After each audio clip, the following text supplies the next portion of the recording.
3, 4.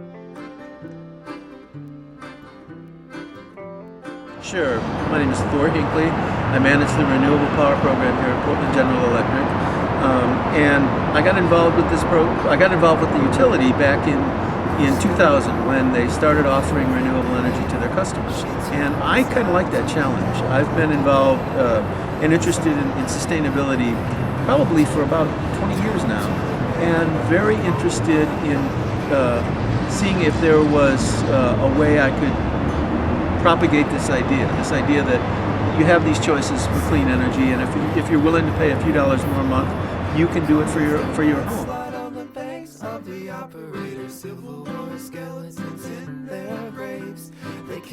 The regular system mix of PGE is a variety of different generation sources. When you buy a block of clean wind, all of that energy that you're buying is from wind.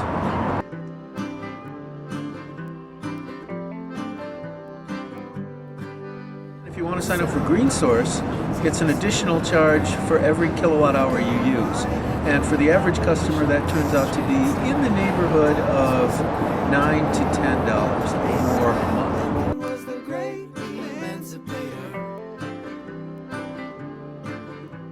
We're clearly on our way to massive climate change. We're in up to our ankles, perhaps up to our knees.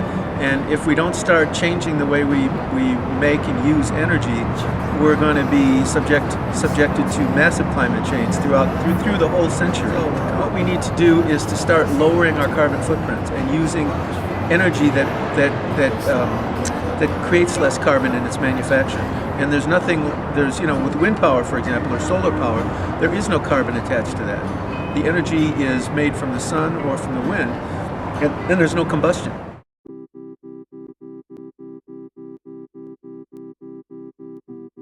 On our way to 71,000, and that's almost 10% of our customer base signed up for renewable energy. Now, I know 10% doesn't sound like all that much, but to be honest with you, when you look across the other parts of the country, utilities that have green power programs are typically in 3 to 4% range.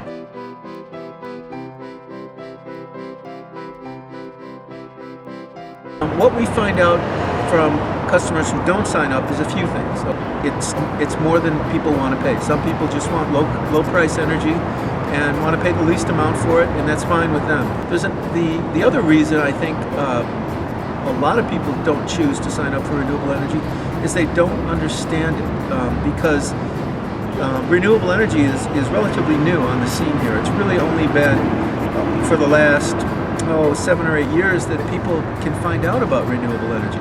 It was kind of a buzzword, and it's kind of a technical jargon thing. So given enough time, I think we'll get more people signing up, but because it's still so new, there's still some work involved.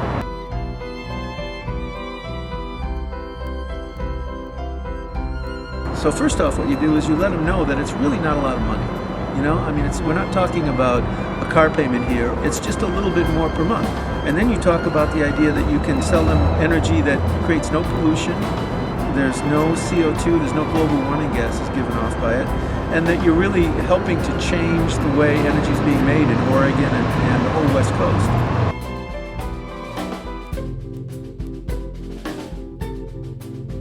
I tend to think of energy conservation as awareness. If people are aware of how much energy they use throughout the day, whether it's by deciding that they want to get in their car and go down to the coffee shop rather than choosing their bike, or walking, or taking the bus.